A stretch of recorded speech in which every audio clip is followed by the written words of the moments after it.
Mafia don Atiq Ahmad का खात्मा हो गया।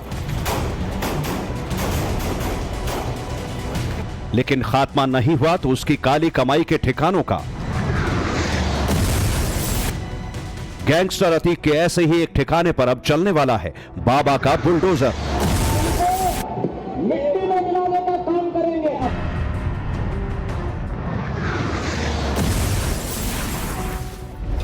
यूपी की प्रयागराज पुलिस माफिया अतीक अहमद के करोड़ों के आर्थिक साम्राज्य पर नए सिरे से शिकंजा कस रही है। उसी कड़ी में अतीक की दिल्ली के करीब ग्रेटर नोएडा में स्थित करोड़ों की कोठी मन्नत को गैंगस्टर एक्ट में कुर्क करने जा रही है। गैंगस्टर अतीक अहमद की काली कमाई से खरीदी गई ये वही कोठी है जिस पर अब बाबा का बुलडोजर चलने वाला है। प्रयागराज पुलिस कमिश्नर ने गैंगस्टर एक्ट में मन्नत नाम की इस कोठी को अटैच यानी कि कुर्क करने का आदेश जारी कर दिया है। पुलिस की जांच में यह साफ हुआ है कि माफिया अतीक अहमद ने ग्रेटर नोएडा की ये मन्नत नाम की कोठी काली कमाई से तैयार कराई और ये कोठी ग्रेटर नोएडा के सेक्टर 36A ब्लॉक में है। माफिया अतीक अहमद ने अपने रसूख और दबंगई के बल पर न सिर्फ प्रयागराज बल्कि दिल्ली और नोएडा में भी प्रॉपर्टी बनाई थी। ग्रेटर नोएडा में 3 मंजिला इस मकान की बाजार कीमत 5 करोड़ से अधिक आंकी जा रही है। अतीक अहमद की यह कोठी करीब 90 मीटर जमीन पर बनाई गई है। जानकारी के मुताबिक ग्रेटर नोएडा अथॉरिटी ने यह मकान साल 1994 में अलॉट किया था, लेकिन अब यह कोठी गैंगस्टर एक्ट की धारा 14(1) के तहत कुर्क की जाएगी। कहा जा रहा है कि प्रयागराज पुलिस की टीम अगले हफ्ते ग्रेटर नोएडा आकर माफिया की कोठी मन्नत को कुर्क कर सकती है। जो पुलिस आयुक्त महोदय के द्वारा एक गैंगस्टर एक्ट 14(1) में कुर्की की इसमें प्रॉपर्टी अटैचमेंट की एक कार्रवाई की गई है, जिसमें नोएडा में सेक्टर 36 में एक मकान था जो कि मृतक अतीक अहमद के नाम पे था। उसको गैंगस्टर एक्ट के तहत अटैच किया गया है। माफिया अतीक की यह वही कोठी है जहां 24 फरवरी 2023 को प्रयागराज में उमेश पाल हत्याकांड के बाद अतीक के बेटे असद और उसके शूटर गुलाम ने पनाह ली थी। इसी मर्डर केस की तफ्तीश के दौरान यूपी एसटीएफ को अतीक के इस ठिकाने का पता चला। सूत्र बताते हैं कि अतीक अपने खास गुर्गों को फरारी कटवाने के लिए इसी कोठी पर भेजता था। प्रयागराज के उमेश पाल मर्डर केस की जांच में यह खुलासा हुआ कि उमेश पाल और उसके 2 सरकारी गनर्स को मारने के बाद माफिया अतीक अहमद का बेटा असद और शूटर गुलाम कानपुर से होते हुए ग्रेटर नोएडा पहुंचे थे। पुलिस की जांच में यह साफ हुआ है कि असद और गुलाम कुछ मिनट के लिए अतीक के मन्नत की इस कोठी में पहुंचे थे, जहां पुलिस यह मान रही है कि यहां पहले से ही कैश छिपाकर रखा था, जिसे लेने के लिए असद और गुलाम ग्रेटर नोएडा की इस कोठी में गए थे। प्रयागराज पुलिस की ऑक्टोपस और जिराफ टीम की लंबी जांच और तफ्तीश के बाद ग्रेटर नोएडा के पौष इलाके में स्थित अतीक की इस कोठी को अटैच करने का ऑर्डर हो गया, क्योंकि पुलिस की जांच में यह साफ हो गया कि अतीक अहमद ने मन्नत नाम की यह कोठी काली कमाई के पैसों से खरीदी थी। अतीक अहमद के बेटे ने साल 2015 में ग्रेटर नोएडा के सेक्टर 36 में स्थित इसी मकान में रहकर एक यूनिवर्सिटी में पढ़ाई की थी। इतना ही नहीं, अतीक अहमद की बड़ी बड़ी बैठक इस मकान में होती थी।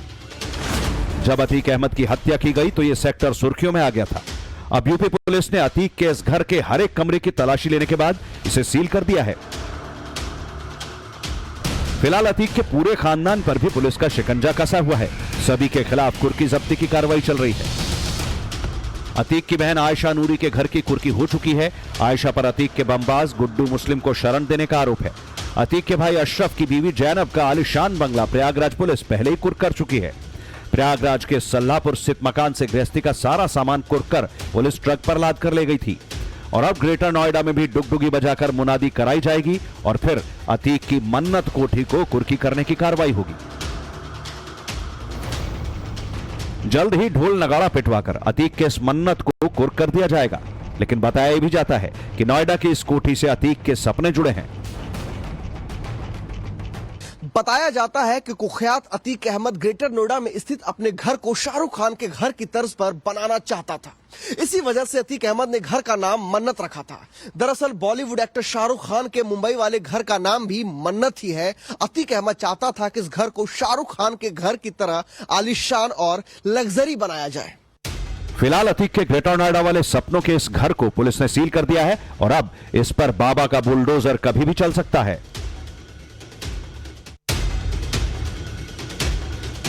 अतीक ने इस कोठी को बड़े मन से खरीदा था। इसे पाने के लिए उसने दिन रात एक कर दिया था। उसे अपना बनाने के बाद उसने अपने सबसे चहेते हीरो शाहरुख खान के बंगले का नाम मन्नत दिया था। चूंकि अतीक शाहरुख का बहुत बड़ा फैन था, इसलिए उसने अपनी सबसे पसंदीदा प्रॉपर्टी का नाम मन्नत रखा। इस कोठी में उसका दिल बसता था, लेकिन अब माफिया डॉन की इस मन्नत पर बुलडोजर गरजने वाला है। अतीक अहमद के बेनामी आर्थिक साम्राज्य को ढहाने के लिए प्रयागराज पुलिस ने पहले ऑपरेशन जिराफ शुरू किया, उसके बाद ऑपरेशन ऑक्टोपस। ऑपरेशन जिराफ के तहत जहां मैनुअल और तकनीक की मदद से बेनामी संपत्तियों का पता लगाया गया, वहीं ऑपरेशन ऑक्टोपस के तहत इन बेनामी संपत्तियों पर कार्रवाई का चाबुक चलाया जा रहा है। ग्रेटर नोएडा में अतीक के इस बंगले पर प्रयागराज पुलिस की ऑक्टोपस टीम ही एक्शन लेने वाली है। पिछले कुछ समय में अब तक अतीक अहमद की 3.5 अरब रुपए की चल अचल संपत्ति पुलिस ने जब्त कर ली है, और अगर कोई नई संपत्ति पता चलती है तो उसे भी कुर्क किया जाएगा।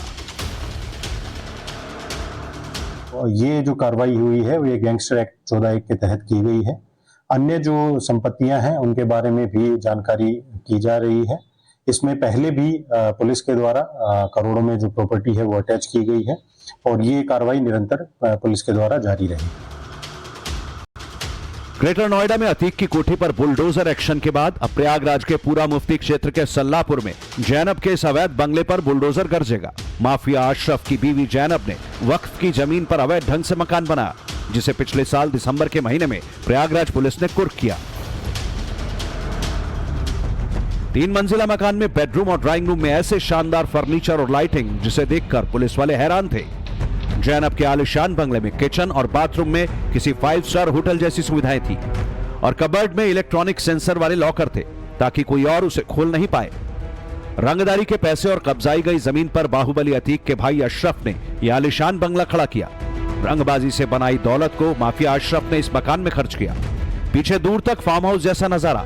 प्रयागराज के उमेश पाल हत्याकांड में फरारी से पहले ऐसे शानदार बंगले में रहती थी जैनब फातिमा, जो बीते 11 महीने से फरार है।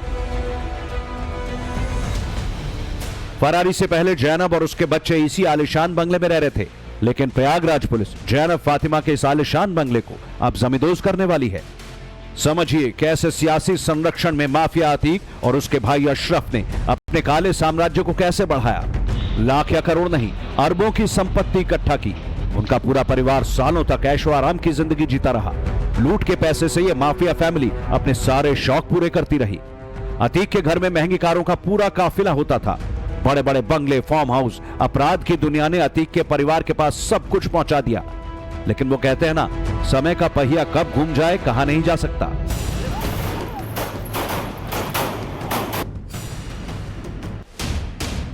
उत्तर प्रदेश में जब योगी आदित्यनाथ की सरकार आई तो अतीक की काली कमाई पर शिकंजा कसना शुरू हो गया। जिन संपत्तियों को अतीक ने अपने बाहुबल के जरिए कब्जाया था, कमजोरों और गरीबों से छीना था, आज वो सब या तो कुर्क हो रहा है या फिर उन पर बाबा का बुलडोजर चल रहा है। अतीक ने 1200 करोड़ का अवैध साम्राज्य खड़ा किया।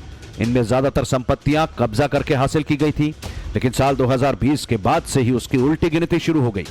उसकी 417 करोड़ की संपत्ति सरकारी कब्जे में है, जबकि 752 करोड़ की संपत्ति पर बुलडोजर चल चुका है। अवैध कमाई पर अब सरकार का बुलडोजर चल रहा है। योगीराज में अतीक के गैंग IS-227 का हुक्का पानी बंद है। सबसे बड़ी बात, उसका पूरा कुनबा बिखर चुका है।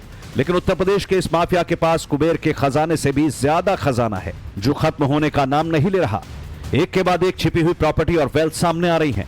पुलिस भी अतीक की काली कमाई से खड़ी की गई दौलत को जब्त करते करते थक चुकी है। अतीक की इस काली कमाई को लेकर उसकी बेगम शाइस्ता और अशरफ की बीवी जैनब की बीच खटास पैदा हो गई, और तब से दोनों अलग अलग फरारी काट रही हैं। अब ये दोनों ही खुद को एक दूसरे से खतरा महसूस कर रही हैं। इस शक की आड़ में छिपा है इनका अपने अपने शौहर की अकूत काली कमाई पर हक की लड़ाई। कहा जा रहा है कि काली कमाई की मैली चाहत में ये एक दूसरे का ही खून पीने को कभी भी उतर सकते हैं। गैंग जैसी कोई चीज तो बची नहीं है, गैंग तो लगभग खत्म है। जो हैं वो टुकड़े टुकड़े में लोग हैं, और ये सही है कि जो शाइस्ता को करीबी या विश्वसनीय लगते होंगे वो शाइस्ता के साथ होंगे, और जो जैनब के करीबी जो अशरफ के करीबी रहे होंगे वो जैनब के साथ होंगे। तो इसमें कोई दो राय नहीं कि ऐसा हुआ करता है, और ये इसकी पूरी संभावना है।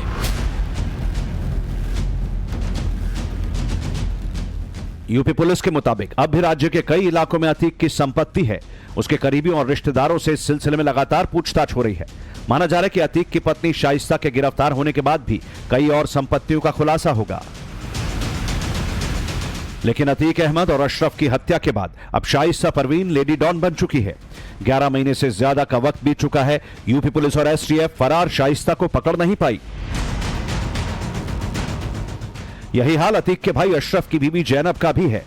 लगता है दोनों ही आखिरी दम तक गिरफ्तार न होने पर अड़ी हुई हैं।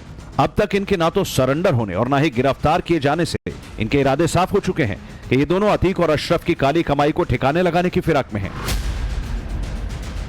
इस वक्त माफिया अशरफ की काली कमाई को खपाने वाली रियल एस्टेट की 5 कंपनियां पुलिस की ऑक्टोपस टीम के रेडार पर हैं। एक बिल्डर के घर ईडी ने कुछ महीने पहले छापे मारकर बेनामी संपत्तियों के दस्तावेज बरामद किए थे। भौकाल यानी रुतबा, हनक, ये शब्द कभी यूपी में अतीक अहमद के लिए इस्तेमाल किए जाते थे। एक समय अतीक का ऐसा जलवा था कि उसकी आंखों में आंखें डालकर बात करना भी संभव नहीं था। 5 फीट 6 इंच की गठीली कदकाठी के इस बाहुबली के जमीन हड़पने, रंगबाजी, किडनैपिंग के कई किस्से बड़े मशहूर हैं। और फिर अगर पुलिस से आमना सामना हुआ तो उनका भी बुरा वक्त आते देर नहीं लगेगी। ग्रेटर नोएडा से प्रेरित कुमार के साथ bureau report, times now Bharat.